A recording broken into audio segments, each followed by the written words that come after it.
यहाँ तक डाउन कर लिया था, यहाँ तक हमारा डाउन हो गया था, ये वाला क्वेश्चन नंबर तक हमारा डाउन हो गया था। तो इस क्लास में हम देखने वाले हैं ये जो एंगल्स का कैटेगरी, ठीक है, क्या देखने वाले हैं, एंगल्स का कैटेगरी, ठीक है। तो पूरा बेटा जो एंगल्स है, total angles are categorised into, यहाँ पर तुम्हारा बुक के हिसाब से 3, बट इनके अलावा भी कैटेगरी है जो कि मैं तुम्हें बताने वाली हूँ, ठीक है। देखो क्या है, अगर कोई angle exactly 90 degree equal to, अगर तुम्हारा एंगल इक्वल टू 90 डिग्री होता है तो हम उसे बोलते हैं राइट एंगल। क्या बोलते हैं, राइट एंगल। तो एग्जैक्टली 90 डिग्री है तो मैं कैसे बोलूँगी, राइट एंगल बोलूँगी। क्या बोलूँगी मैं, राइट एंगल। उसका शेप कैसे होता है, एल जैसे। कैसे होता है, एल जैसे, ठीक है, समझ आ गया, ठीक है।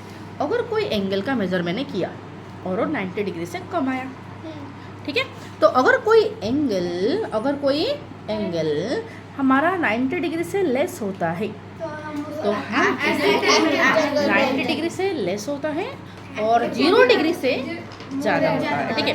तो 0 डिग्री से ज़्यादा होता है, 90 डिग्री से कम होता है, तो हम इस एंगल को बोलते हैं एक्यूट एंगल। पता है इसको एक्यूट क्यों बोला गया है,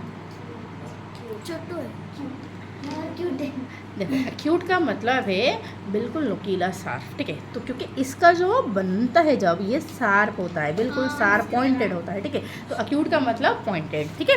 तो ये जो एंगल है ये क्योंकि ये पॉइंटेड जैसे बनाते हैं, पॉइंट मतलब बिल्कुल नुकीला होता है, शार्प होता है, इसीलिए इसका नाम हमने रखा है एक्यूट। समझ आया तो, हाँ, पॉइंट की तरह पूरा होता है, नुकीला, हाँ, ठीक है, यस, समझ आया, सबको समझ आ गया। तो 90 डिग्री से कम मतलब देखो 90 डिग्री मतलब ये इतना हुआ 90 डिग्री, इससे कम मतलब यहाँ हो सकता है, ये हो सकता है, ये हो सकता है, ये हो सकता है, ये हो सकता है, कुछ भी हो सकता है कि नहीं। तो 90 के कम ये भी हो सकता है, ये भी हो सकता है, जस्ट 90 से कम होना चाहिए। समझ आया तो, हाँ, लेस देन 90 मोर देन 0 अगर होगा तो उसे मैं क्या बोलूँगी, एक्यूट एंगल। क्या बोलूँगी, 90 मतलब छोटू सा क्यूट सा, राइट, इसीलिए, ओके, हाँ।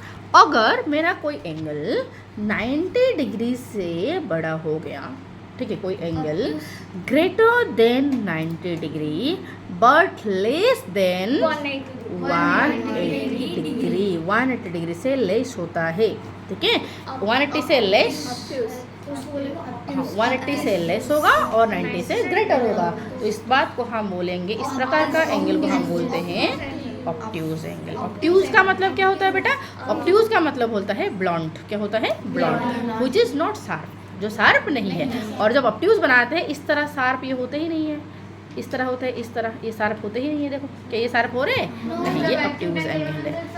समझ आया तो इसीलिए इनको हम बोले ऑब्ट्यूज एंगल। क्लियर है, ठीक है। अगर कोई एंगल हमारा एग्जैक्टली 180 का हो तो क्या बोलते हैं, कल हमने ये पढ़ा था, है कि नहीं, इसे हम क्या बोलते हैं, स्ट्रेट एंगल। और इसका शेप कैसे होता है, सीधा सा लाइन। कैसे होता है, सीधा सा लाइन, ठीक है। अगर कोई एंगल हमारा 180 से ज़्यादा हो गया, 180 से ज़्यादा हो जाएगा और 360 डिग्री से कम होगा तो डिफ्लेक्स नहीं बाबा, रिफ्लेक्स एंगल। क्या बोलते हैं, रिफ्लेक्स एंगल। 180 से ज़्यादा होगा और 360 से कम होगा तो उसे मैं बोलूँगी रिफ्लेक्स एंगल। अगर एग्जैक्टली 360 डिग्री हो गया तो हम इसे बोलेंगे कंप्लीट एंगल। आई होप समझ आ गया अच्छे से।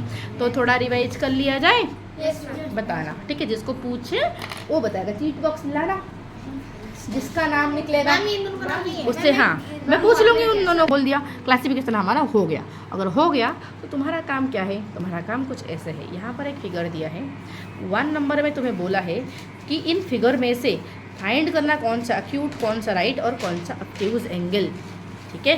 तो क्या इसमें से तुम फाइंड नहीं कर पाओगे, एल जैसे दिखा मतलब राइट एंगल, नुकीला जैसे आया मतलब एक्यूट एंगल, ये ऑब्ट्यूज एंगल, ठीक है। बाकी तुम ढूंढ ढूंढ के बताना, खुद को कर पाओगे। चलो ये तुम्हारा होमवर्क है। इसके make a few acute angles and a few obtuse angles, draw them in different orientation. ध्यान से समझो फिर कल बोलोगे। पूछ क्वेश्चन है make a few acute angle, इस तरह कुछ एक्यूट एंगल खुद बनाओ, खुद इस तरह कुछ एक्यूट एंगल बनाओ और कुछ ऑब्ट्यूज एंगल बनाओ, इस तरह कुछ ऑब्ट्यूज एंगल बनाओ, बट अलग अलग ओरिएंटेशन से, मतलब अलग अलग डायरेक्शन से, ठीक है। ओरिएंटेशन से इसका मतलब इस तरह कोई होगा, कोई इस तरह होगा, कोई इस तरह अलग अलग डायरेक्शन से, समझ आया? तो अलग अलग डायरेक्शन को दिखा के इस तरह, हाँ अलग अलग टाइप्स तो नहीं, मतलब अलग मतलब फ्यू बोला है, कोई फिक्स नहीं बोला है, 2-4 बना दोगे और क्या, हाँ जो भी है, ठीक है, समझ आया? तो इस तरह अलग अलग तरीके से दिखा के इस तरह ऑब्ट्यूज एंगल बनाना है और एक्यूट एंगल बना के ड्रॉ करना है। समझ आया तुम्हें? कॉपी में करना है, इसके नीचे लिख दोगे कि ये एक्यूट है और ये ऑब्ट्यूज है, ठीक है? मतलब ड्राइंग बना के, हाँ समझ आ गया? हाँ हाँ ये कर सकते हैं, एक पेज में लाइन खींच लेंगे, एक हाँ हाँ यस यस श्योर आराम से। टू क्या 2 नंबर समझ आया सबको? समझ आ गया? मतलब मार खाना है गलत करके। सुनो यहाँ पर 3 नंबर देखो, 3 नंबर बोला है कि do you know what the words acute and obtuse mean? Already मैं तुम्हें बता चुकी हूँ। एक्यूट वर्ड का मतलब क्या होता है? शार्प, और ऑब्ट्यूज का मतलब होता है ब्लंट। तो अभी समझ है कि why do you think these words have been chosen? Okay, तुम्हें अभी समझ है कि ये वर्ड्स क्यों चूज किया गया है इस तरह, इसलिए चूज किया गया है। Why? Because acute angle sharp होता है और ऑब्ट्यूज एंगल शार्प नहीं होता है, दैट्स व्हाई हम ये वर्ड चूज किए हैं। क्या समझ आया? मैं फिर से बताऊं? अरे भाई एक्यूट को हम एक्यूट क्यों बोल रहे हैं, ऑब्ट्यूज को ऑब्ट्यूज क्यों बोल रहे हैं? समझ में आया कि वो थोड़ा शार्प बोला कि एक्यूट मीनिंग होता है शार्प, ऑब्ट्यूज का मतलब होता है ब्लंट। फिर बोला कि ये वर्ड को क्यों चूज किया है, एक्यूट को मतलब जो शार्प एंगल है, इस एंगल को दिखाने के लिए हम एक्यूट वर्ड क्यों चूज किए हैं? क्योंकि ये शार्प होता है, इसलिए हाँ इसलिए हम इसको एक्यूट बोले। समझे? तो ओके, बोला कि इसको 90 से ज़्यादा को हम ऑब्ट्यूज क्यों बोलते हैं? क्योंकि ये ब्लंट होता है, इसलिए हम इसको ऑब्ट्यूज बोलते हैं। क्या समझ आया? ठीक है, वही है। फिर यहाँ पर देखो, हाँ ऐसे ही लिख सकते हैं, ठीक है।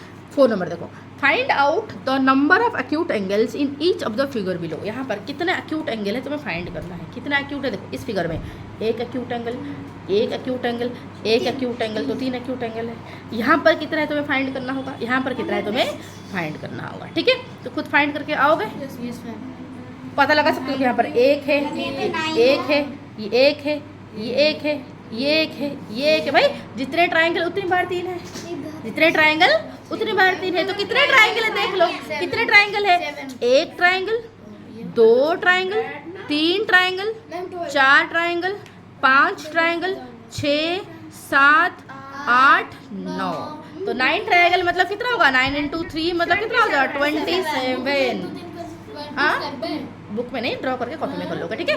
कि दिस इज योर होमवर्क।